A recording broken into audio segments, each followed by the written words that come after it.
Hey, welcome to this test episode for an unnamed podcast or discussion. I'm Trent Ford, and I'm talking with. Brandon Gillis.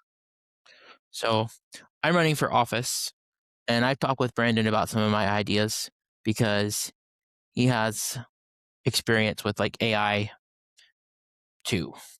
hmm Anything about your background, Brandon?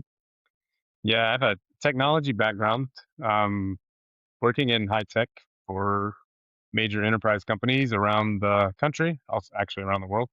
Um, that's what I've, spent the last 16, 17 years of my life doing. That started out with cloud and ended up in AI. So yeah, really familiar with the technologies, with the infrastructure requirements, and what it actually takes to do to make a technology like that work. Uh, so yeah, happy to be here. Happy to talk about it. Thanks, Brandon. For those of you new, and to me, my background is I've done digital marketing, I've done website, I've done software design. My master's is in computer systems, but I've also done a lot on researching like civics and history and how democracies do well or don't do well. So I'm running for Alabama State House District 7. That's just a disclaimer. And we'll kind of get into things. So I met Brandon because we had some mutual people that were like, hey, do you know about this guy? He's interested in some of the same stuff you are. So we connected. And Brandon, do you want to say anything on that? Yeah, yeah, yeah. Happy to elaborate, and sort of get into what we came to talk about, which is you sent me a documentary that was, I guess, recently made, Yeah, called Hyperscaled, and it was about an Alabama community. I think it was like a mini documentary, maybe like 20 minutes or something. yeah. Uh, yeah, you want to go ahead and tell more a little bit about that? Sure. The documentary is called Hyperscaled, and it's done by the Southern Exposure Films. You can go check it out on the web, and they host it on Vimeo. But for those of you who want to know, their blurb is increased energy and water demands from the seemingly overnight rapid development of large data centers and driven by technological advancements like AI are increasing threats to communities across the Southeast, including Alabama. Hyperscaled unearths the real world cost of AIs as residents fight to get answers about the environmental community, and other costly impacts of this water and energy sucking industry. Much like a vampire, the proposed Project Marvel is projected to consume unprecedented amounts of water and energy right in their backyards. And they have a link. If you go to southernexposurefilms.org, you'll be able to find this. And the specific one is southernexposurefilms.org/film/hyperscaled. So we'll be talking about that. I watched it a bit ago, and Brandon just watched it more recently when I sent it over to him. So we'll let him give his first thoughts on it. Yeah, yeah. I was unaware of this data center project or the documentary, and so it was interesting because I've been tracking these developments across the country, and I think a lot of people have been hearing about the massive data centers that are being built, and mostly in rural communities across America, and how some of those projects have started, some of them have been completed, but there are many at the proposal stage. And there are a lot of communities across America, especially small communities, that are sort of grappling with these trade offs between whether or not they should be welcoming something like this. Like, is there, these projects are sold with massive um, promises to the communities, and I think they sound good.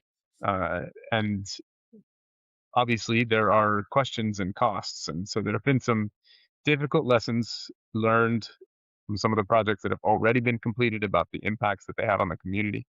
And I was unaware that there was a community dealing with this now in Alabama that's, already got land parceled out, and they're really having this conversation. So I appreciate you sharing that with me. I found it to be, I really like the format of it because it was short and easy to consume. and really focused in on the people who live in that community and how they were feeling and what you know the project might mean for their community and how they were grappling with the politics of that.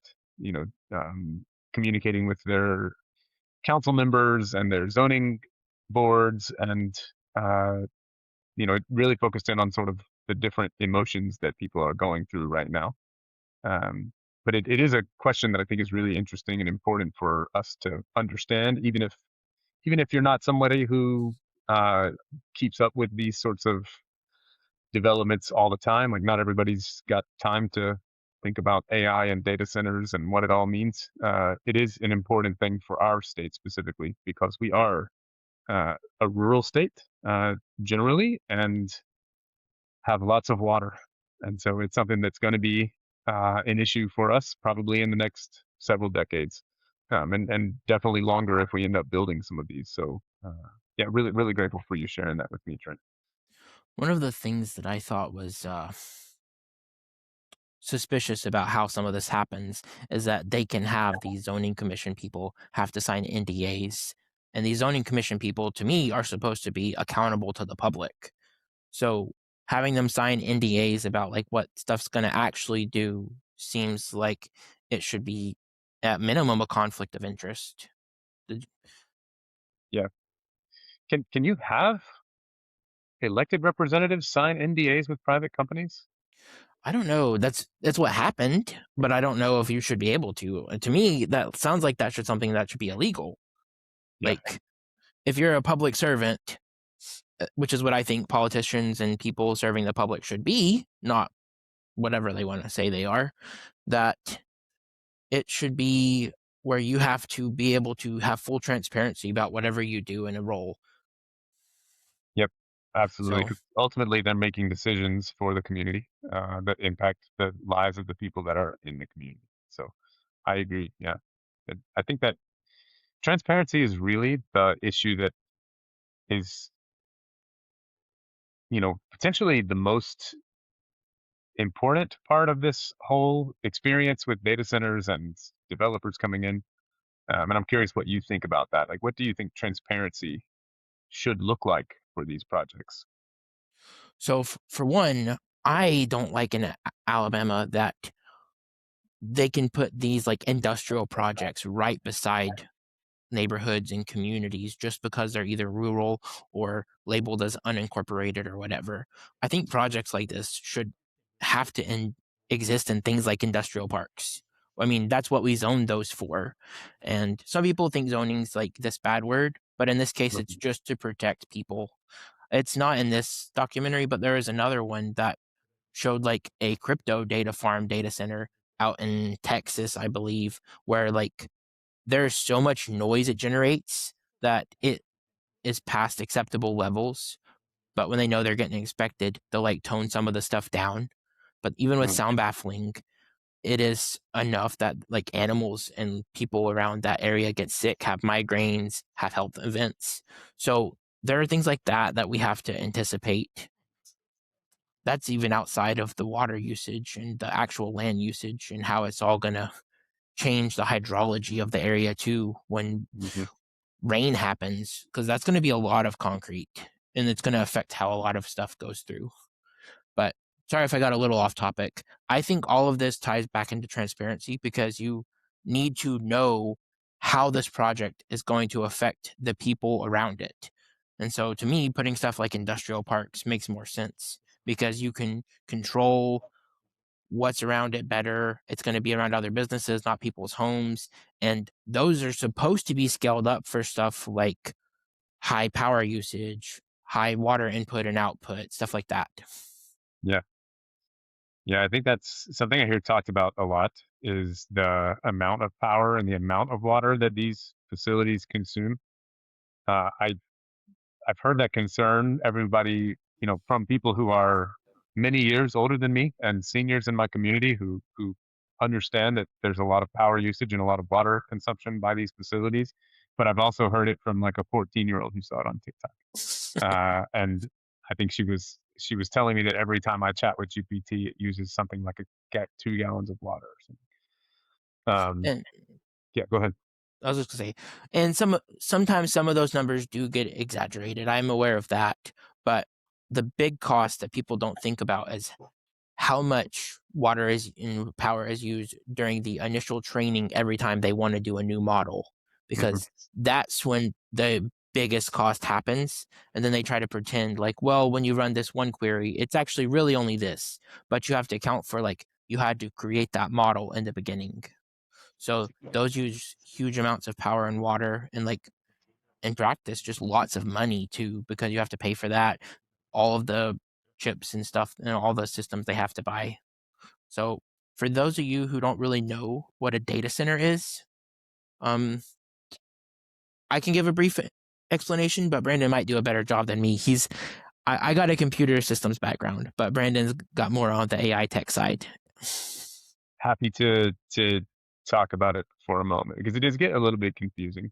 What is a data center? What exactly is AI? What is ChatGPT? And how do those things relate to each other? So to get started, we have to understand that everything we do digitally actually does have a physical footprint somewhere. So even when we're using the internet to search for something, or we're using an app on our phone that's communicating with servers, uh, all of that information is stored on computers that are in a building somewhere. And the most efficient way to do this, so that it works at the scale that we're used to and the speed that we're used to, is that they build massive buildings that are full of computers, and they look like it's just racks of, there'll be, one computer, another one, another one, another one, another one, and they're like very thin computers that slide in, and there are racks of these. And there's obviously the other stuff that you need. So just like your computer needs a hard drive, uh, these also need storage or hard drives. And so maybe this one row in this building is computing, and another row is storage, and you know another major component of these facilities is cooling. So when you're doing all of that computing and all that power is being consumed, then you have need to cool it down. Um, so just like, at home, you might have a laptop that has fans that move the air through to make sure that it stays cool. But in a data center, you're talking about thousands, hundreds of thousands, millions of computers that are running at any given moment doing calculations. And so you can imagine that the amount of heat that they need to remove is significant. So that's what data centers have traditionally been. They power everything from Amazon to iCloud, and even this platform that we're talking on right now, Trent. This video Yes. conferencing platform is running on a server somewhere. I don't exactly know where, but these have been existing for a long time, and even existing around us for a long time. So there are many data centers that we may not even be aware of. Um, and the reason for that is because they do consume a lot of power, but not nearly at the scale of what is needing to be done for AI. So when we talk about AI, it's essentially, um, you know, ChatGPT is a version of AI that a lot of people are familiar with, and you can send it a question and it will send you a response. And the way that that technology actually works is that there is a model that is running on a computer, just like we're talking about here, that's actually in a data center. So when you send off the request, the model will process the request and send it back. That is not terribly energy intensive for like one interaction. Um, Now you can ask harder questions that might take a while for it to actually respond. And you can imagine what's happening in the background is it's processing a lot of information to formulate a better response for you. That's a little bit more, creates a little bit more energy demand than a simple, maybe you ask like, what's the cost of a bicycle, today or something. That's simple. Something that requires it to think is more intense. That's one side of AI.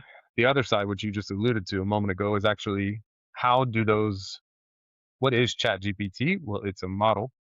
And how does that model get created? And the answer is through a lot of what they call training. So you're basically feeding a lot of processors and memory data. And this data is collected from the entire internet.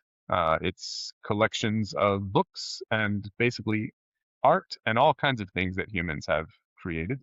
At It- this point, yeah. it's basically been everything, and I saw some stuff saying they've basically run out of new stuff to, like, swipe to train on, and they're trying to pay people to write new stuff. Yeah, we're getting very close. Um, but it's every time they go through a new model or a new version, where they're upgrading this version, they have to retrain it. And they're retraining it on even more data, or sometimes they're even generating their own data. But the point is, that is a massive, you can imagine it as just a incredibly massive math problem that they are solving. Um, and it's a lot of calculation. So in order to solve this math problem, and I'm simplifying for the purposes of making it easier to understand. In Yes. order to solve this math problem, they've got to run more computers than we have. So if they're trying to get to the next level of this model, then it's going to take more computers than we have, uh, running at as much speed as we can give them.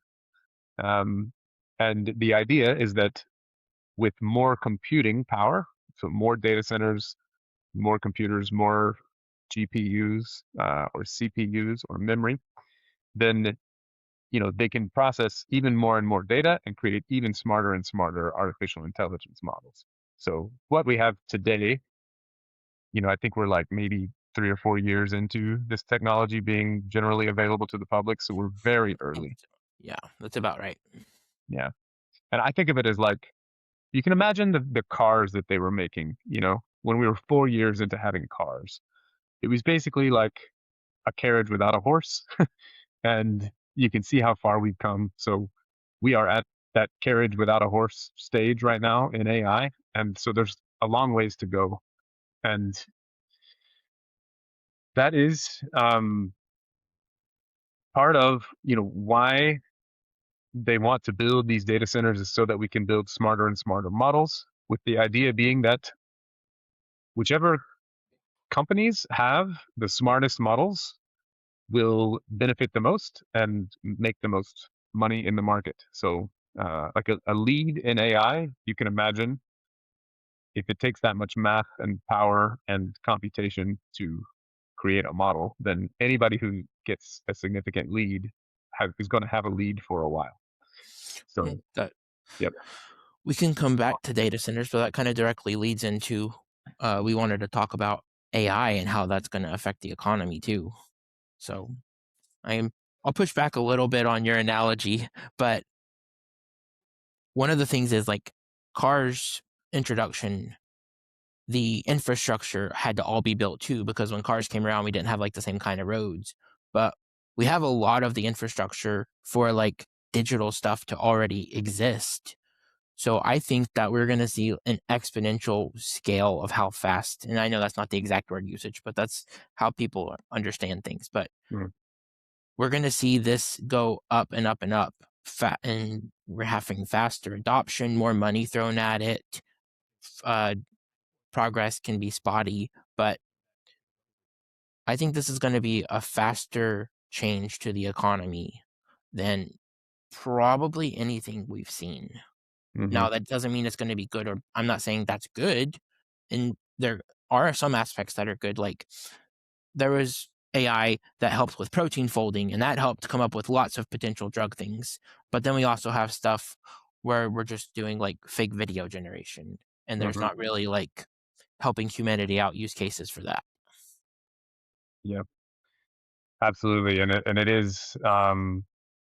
is a really important point to understand that, while we started this conversation talking about data centers and how they can have a massive impact on the environment and the energy in a community, the ultimate end goal is something that, what we're seeing today is capable of replacing.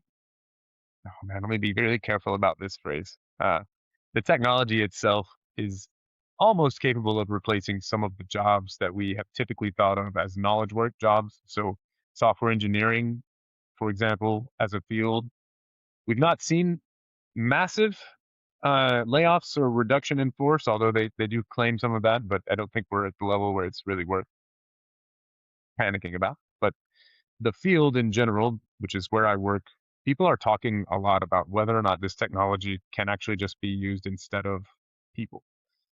And you can imagine what that might mean for the economy if, this AI technology was able to replace, as one particular AI executive predicted, 90% of software engineers by the end of the year. Then those are high paying jobs. And if those people no longer have an income, then that money doesn't flow into the communities, and it could cause a lot of economic difficulty for not only the people who are losing their livelihoods and having to reskill, but the entire economy as a whole, the state, the local economy, the local businesses. And so there's some concern about that. There's also a healthy amount of skepticism as to whether or not that's really what we're going to see, but it's at least something that people are talking about, and um, people are concerned about. Some of this I don't have exact data on. I've looked up numbers, and some of it's hard to track down because CEOs famously tell you exactly what they're going to do, right? Yeah. But there's kind of a dangerous middle ground that I've seen starting to emerge where companies, and I've talked to a few people, but I can't name the names yet, where their company says you have to use more AI. And the expectation is AI is going to make you more productive, but you're getting paid the same at best, Hmm. or at worst, there's a few companies they have let go of some of the entry level jobs, and it doesn't show as massive layoff, but it's like, okay, they just don't replace this person, so all their responsibility gets shoved over. Maybe it's split among two people who are expected to use AI to fulfill that person's role. So now we're having more responsibilities, and the AI is really good at a lot of the routine stuff, Hmm. which means that the human is left mostly with just the harder tasks. So this creates a much higher cognitive load. And it's not really something I've seen talked about a lot, but I think that's going to lead to increased burnout for people. Hmm. Because if all you have is the hard parts of your job and you're making the same money, you're still expected to put the same amount of hours in, but your job is just now harder. Let's say 10, 20, 30% harder every day. Hmm. That's going to have an impact. We also have to talk about, and you can pick apart these in a moment, but one thing is when AI does a thing, who is responsible for what it does? Because, like, let's say somebody it's called vibe coding, where you just say, you tell the AI, I want you to build this thing for me. We both have some background in software development. And for me at least, the limiting factor when I'm building software isn't how fast I can type. It's how fast I can think through how to solve a problem and what the edge cases are, what's the security concerns, stuff like that. So I'll just kind of throw that at you and let you cook on the points you want to. Yeah. Excuse me. Yeah, I think and it gets to maybe the heart of the conversation we're having now about all of it, about vibe coding and AI replacing jobs or making jobs more difficult, and communities and the power consumption and the harm to the environment that can occur. Um, it comes down to this sort of like almost we're in a culture shifting moment. I really believe we're at a moment where Mm. our entire culture and economy and everything is about to go some new direction. And tying to the point you made about who's responsible, that's the question we're asking. I think all of us need to be asking right now, to our governments, to these companies that are building these models, to these companies that are adopting these models of ourselves. When we use them, because as much as I know about the harms of this technology, the potential dangers, I use the technology often, and that is because it is incredibly powerful and it does make me more productive. And it has changed the way I work in a positive way. And I'm even seeing like folks talking about who work for major companies where adoption of a new technology would typically take a long time, and we need to go through levels of approval. And in the past, when they tried to adopt something quickly, maybe their managers would have said, "No, you can't use that." And or maybe the IT department would have blocked it, and they couldn't use it anymore. But I'm seeing and hearing people talk about like these technologies are making us so much more productive that management's kind of looking the other way, security is kind of looking the other way, and that's not everywhere, obviously, but it is a testament to the power of this technology. And it gets down to the heart of it, which is this question of like, do we want this, and why would we want this? Like, if a data center is going to consume a ton of water and energy and potentially raise our utility costs, why would we want that in our community? What is the benefit and the gain? What are we trading for that benefit? And I think those are the types of questions that, you just raised the point, like who's responsible for AI and what it does and where it goes and how it impacts us.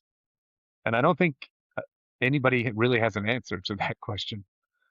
Um, so I'll pause right there and see what you're thinking about. Well, that's a big question. I agree. That's one thing I think about a lot. But you can break it down to like who is responsible for what it does at like basically every level. Let's say somebody builds some software, and I've seen some examples. I won't name names, but you can Google this and find examples where somebody vibe coded something, they put it out into the wild or release it, and then it has major security flaws. Now, as the person that vibe coded it, are they liable, or they're like, well, the AI did it? I've seen that argument be like, I didn't actually code it. It was the AI that did it. Mm-hmm. So when we go to where some of these companies have talked about that they want to have less developers, but they still have the same expected output, is it on the developer or is it on the company for forcing that? Mm-hmm.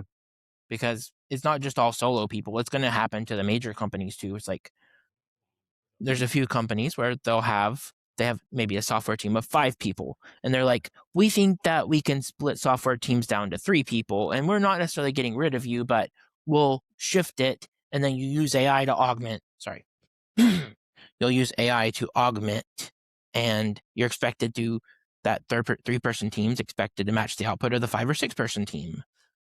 So Mm-hmm.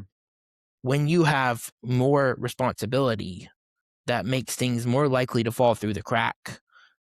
That doesn't even get into like AI being probabilistic, where Mm-hmm. you don't 100% know that it'll do the same thing every time, even if you tell it to. Yeah. Yeah. And at the government level,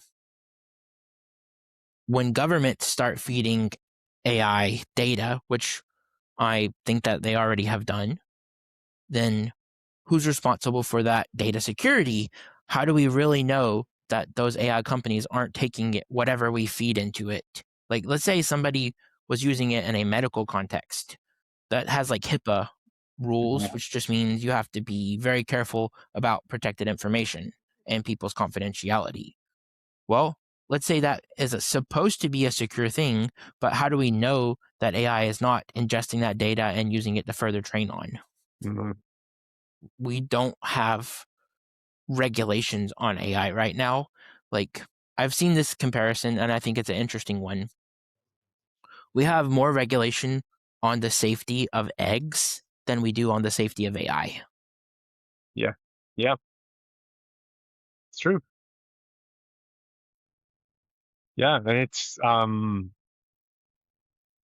a concern that a lot of people feel, and I think we just had this example with the fallout between Anthropic, who is one company that builds an AI model called Claude, Yeah. and the Department of War, um, where Anthropic had laid out some clear, in order to sign the contract with the government, they laid out some clear stipulations. You can't use this technology to, uh, I'm trying to remember the exact terminology, but essentially, you can't use this terminology. You can't use this technology to surveil the activities of the population of the United States. Like no And mass another surveillance. one, and Yeah. another one was, and you correct me if I'm wrong, but they didn't want it to be able to be fully autonomous when it controlled weapons, Yes. Yes. No AI driven killing decisions. which Um. I agree with. I think that is a great line in the sand. I might have even stepped back a few steps, but hey, no automatic murder bots. I'm all for that. Yeah, yeah, yeah. When that's the way I sort of interpreted that too, which was like, we don't want we don't want robots that can kill people, that know everything about us. It's like, yes, I think all of us agree with that. And Yeah. yeah, I don't know if you've seen this, but there's a company that has built a robot that's like a humanoid robot, and it has all the balancing stuff. It can change out its own batteries, so it doesn't ever have downtime. Yeah. So those can be programmed. Those are being trained. They're supposed to be aimed at communities and societies where they have aging workers, Hmm. but we all know they can be brought into other areas too just as easily. So what happens when you combine that with, let's say you teach it how to fire a weapon? Do we really want autonomous agents like that? Especially when we have, we'll say, administrations that believe that international law is a fiction and don't agree with international law. Well, the thing that I kept coming back to is like, haven't any of these people watched sci-fi movies? You know, like, don't we already know how this ends? And maybe that's the nature of having most of our representatives be elected lawyers, that they don't watch sci-fi or read sci-fi. But I've certainly seen a few movies where this doesn't end well, and I think Oh yeah. we can learn a little bit from that, and we should be thoughtful about what's happening right now. Um, I've asked myself this question a few times, and and why aren't we? Like, why don't we see more politicians talking about these things? Why aren't we debating like serious policies about data centers being built in our communities? And um, I'm curious, just what you think about that, and then also, do you have ideas for what policies we might want to be talking about at the state level or at the community level when it comes to Alabama specifically, and how these technologies should be built, used, adopted, or protected? Yeah, I think that's a great segue. So, one of the things that I've looked at, and we touched on this earlier, is that I don't think data centers should be able to be put right next to residential areas. I think that's step one. You need to put them somewhere where they're used to handling high volumes of power, water, and noise pollution. And to me, that's industrial parks. Hmm. There's actually, I believe it's Meta built a data center years ago around Huntsville in an industrial park area, not right by somebody's house. We can have different opinions on Meta, but at least in that case, that was put in a better area. Another thing is that a lot of these data centers promise that they'll create X number of jobs, but in my research, that's just not true. Data centers usually produce very few jobs, and but they get tax incentives based off of what their projections are. So a lot of times they don't have to pay certain tax break. They get tax breaks, stuff like that. So one of the things that we should do is, if a data center says we want to be in your area, we'll make this number of jobs, that if they say that, any kind of like legal tax breaks or anything are tied to what they actually say. Let's Yep. say they make 20% of the jobs that they claim they would. Okay, then they should only get 20% of the tax breaks that they were supposed to get. I think that's a fair way to handle stuff like that. Yep. For jobs, that one's a harder question because Alabama is an at will state. So you basically can get fired for whatever reason without justification.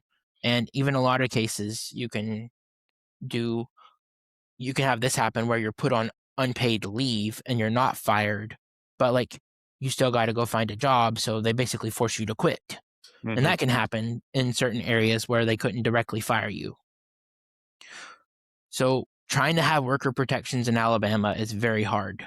I think we can find ways, and I'm willing to talk with more people about it. I would love if we could have some kind of way, be like, you can't force extra responsibilities. You can't condense roles into one person Hmm. and not have an increased pay raise or not have increased benefits or some kind of thing. Now, this directionally, I think we need protection like that.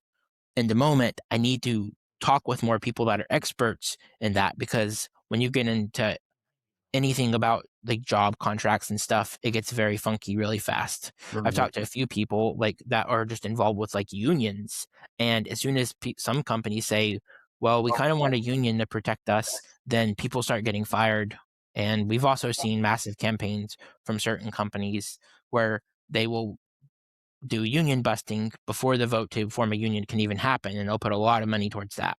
Hmm. So I admit I don't have the answer on that right now. Directionally, I know where we need to go, but we need other people coming on board that say, "Yeah, here's my expertise." I don't. Yeah. I could go off on some education stuff in a minute too, but that's what. Did I miss anything else in your questions or layout? No, I think, yeah, I mean, it is the challenge with it is not only do we need to be going in a direction, which I don't see that we're going in a direction right now. I think we're kind of like experimenting a little bit as a country and saying like, let's see what happens. Let's build a data center in a community and see what happens. Let's not put any guardrails around AI and see what happens. And in some ways, I think there's quite a lot of incentive for us to be that way. Um, Now, I don't necessarily think the incentive is for the general population, at least not directly. But there's some AI CEOs speak out there that this is a race towards what they call artificial general intelligence, or even beyond that, artificial super intelligence, which is where the idea that an AI model may one day be smarter than every PhD on the planet about everything. I would love to cook on that with you, but that's going to be. I think that'll be maybe the next episode Yeah, yeah. on that one. Not to go too deep into that, but the idea is that there's a race happening, and it's a race between nations. And the idea is that whichever nation can develop this technology first has significant long-term advantages militarily, economically. And so, you know, the idea here is that if China is going to build towards this, and um, then we need to be building towards this. And if it's really a race, then like whoever puts the rules in place is going to slow themselves down and then is at risk for losing this, you know, quote unquote, whether or not it's true, I'm not sure, but quote unquote existential race for artificial general intelligence. And so I think that's got a lot of people, at least at the government level, one, there's a lot of money there that you'd have to go up against to try and do anything about it. But it's also, just got people more curious right now than they are concerned. But I personally believe that's a dangerous approach to take. I think we have to be both curious and concerned. We need to find ways to, you know, not slow ourselves down, but to ensure that, you know, it all comes down to like, we don't want a bad deal. Like if you're going to build a data center in my community, then there should be policies in place. I actually wrote a few down here, like no subsidy rule. We could call it the no subsidy rule, where like the community's not going to subsidize this data center. So if you're going to consume a lot of power and cause the electricity rates to go up significantly, then this company should have to pay for all of that, so that the community is not just paying higher utility bills because this big data center is now consuming the power. If you think about it, that's socialism, where the people are subsidizing and socializing for the corporation. Um, and so like there should be no cost shifted from this data center deployment into the community. We could look at something like uh, put in some resource protection standards. So they have this metric that they already use today in the Department of Energy, and it's essentially the amount of water consumed per megawatt hour of energy, or something like that. So for every megawatt of hour of energy you consume, how much water is being consumed? And that's a ratio. And you can set limits to say like this ratio can't go above a certain number, which could force the companies into using more advanced technologies for cooling the servers, for example. So like if you had that in place, then they couldn't just use these old school steam stacks where they just like use the water and evaporate it and push it out the roof.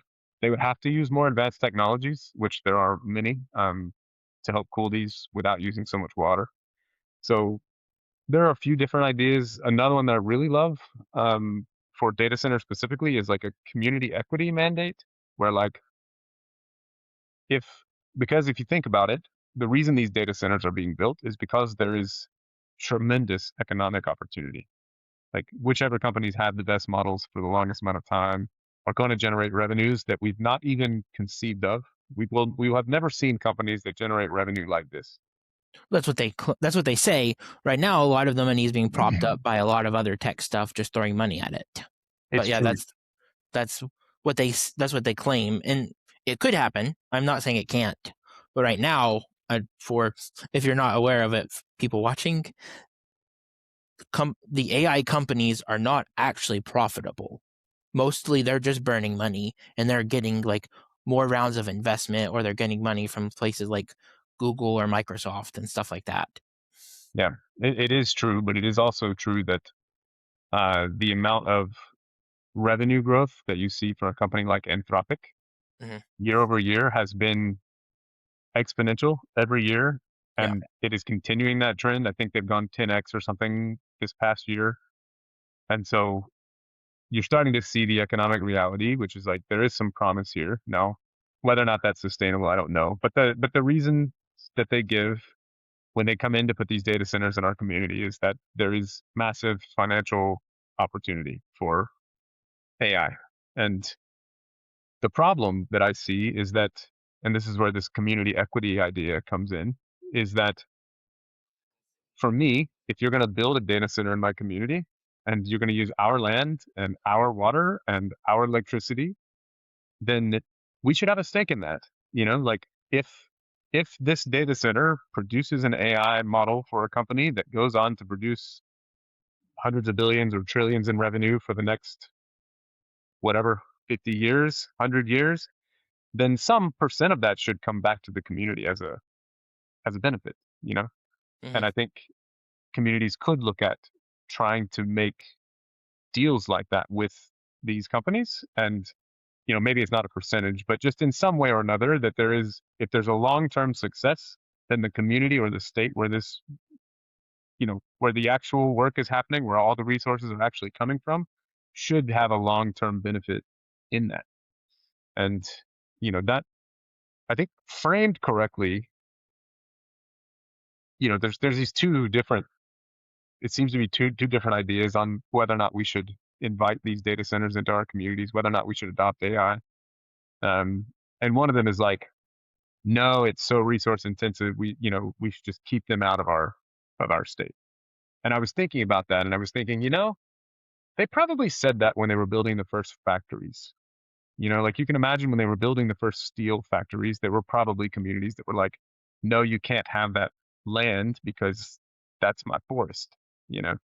But what ended up happening is that the communities that were early to adopt those actually, well, ours, where I live, being one of them, um, benefited from that significantly for a whole generation. Wonderful jobs and economic activity and community growth. And so, while I tend to be a conservationist, um, and that is my natural inclination, is to protect the environment and the community, Hmm. I think you know there's another side of this, which is to say, if we did it smartly, could we take a community or an entire state on the ride? If AI really does end up being, and there's a high probability that it could. If AI does end up being the most economically significant thing that ever happens, could you bring an entire state or an entire community up with it because that community was early to adopt and support, you know?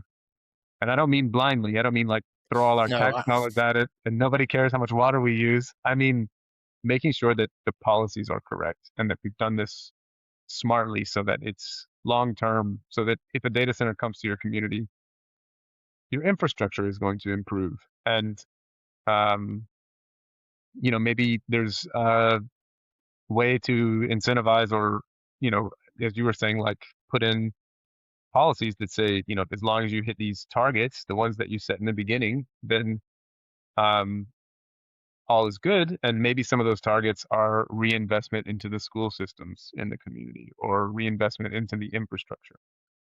So I think if these AI companies are serious, then they need to start talking like that because today it just looks like a really bad deal. It's like they promise jobs, but in reality, it's like a couple of thousand jobs for a while they're building it, and then it becomes a couple of hundred just to maintain it. They promise all these benefits that are hard to see, but there is a significant cost for the community, and I think that's why you're seeing people push back, especially those who have built some of these. And I just think that's a raw deal, and we need to come up with a way to make it better if they really want to use our community and our water and our electricity. I'm going Thanks to for toy letting me. around with a Yeah. few of your ideas for that for a moment. So, if we took at if we looked and said, if you come into this community, first we need ways for communities to just be like, no, we really don't want you. And to be able to block that. Because if we looked at that documentary in Hyperscaled, the people from the community came out to like the town halls and stuff and were all like against it. There was very few people in favor of it, but like the zoning commission and stuff still went in favor of the company instead of the people that they're supposed to represent. So yes, the AI companies, if they want to come into these areas, they need to do things differently. But I do think that people need the ability to say no, this is not good for our community because there's just some cases where that has happened. Like if we look at 3M, they got in trouble around where I live because let forever chemicals get into the groundwater. And Hmm. so they had to do like payouts and stuff on that. And there's even some NDAs and things where people can't talk about what all they did, but 3M had to put in like reverse osmosis water filters or pay for Hmm. those. Just there's one not far from my house. So, yes, factories and stuff can be great economic boons, but they can also cause lasting impact for the people that live around them that don't get any of the positive effect from them. So, that's something that Alabama has traditionally not been great at balancing, Hmm. and I think we have to do better, especially because Alabama land is cheaper than some land in other areas. And we do have a lot of water in this state, but we have to use it effectively and we have to not repollute the sources that it comes from. One of my big things that I'm pushing in my campaign is that we need more nuclear and solar power production to scale up for a tech future. Hmm. Because those are the energies that scale up the best with what we can do right now. Some people work coal mining jobs, and I can understand that you don't want to lose your job, but coal is just not a sustainable long term solution. And coal actually produces burning coal and coal plants actually produces more radiation than we get from a properly built nuclear power facility. I Hmm. mean, we have one of the few nuclear power facilities at Browns Ferry operating in the United States, and it's been going for a long time, and we don't have any problems with it. Like, yeah, they have to redo stuff. They have things they have to bring them down. They bring them up line, but we've had no like big disasters or anything like that. Like people were used to be afraid of because we understand nuclear power technology like really well now. We know we've learned from problems in the past, and we can do that very safely. And especially if, like you said, if we do bring in more data centers, our energy usage is going to go up. So we need to proportionally increase what we can create. Hmm. Absolutely.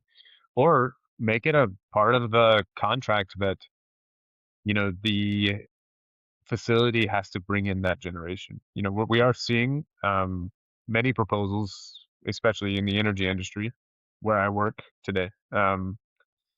We are seeing a lot of proposals and a lot of companies trying to come up with plans for like how do you build a data center and also co-locate a energy production facility, whether that's a major solar farm or wind or batteries or some combination of all of that. There's this new sort of thing that people are talking about a lot, which is like these mini nuclear reactors. So, Yeah, the modular and the micro reactors. That's the thing that I've dug into.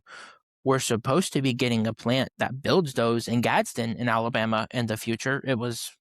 last time I checked, it was supposed to have broke ground last year, but it looks like it got delayed. That's one Mm. of the things I track too, and that'd be something we could definitely talk more about in the future. Well, I know Yeah. we've kind of went a little long on some of this, but I think it's been a good talk, and there's a lot of stuff that I'd like to dig in more if you're open to having more conversations. Yeah, let's keep going. This was great. Um, it's a really important topic that's very near and dear to my heart for a variety of reasons. My economic concerns for our state and what it means, the obvious concerns for my community and how AI might impact that, the environmental concerns. So I really enjoyed the conversation, and I hope we can do it again. Yeah. Thanks. All right, I'm Trent thanks, Trent. Ford, and this is Brandon Gillis. bye, guys.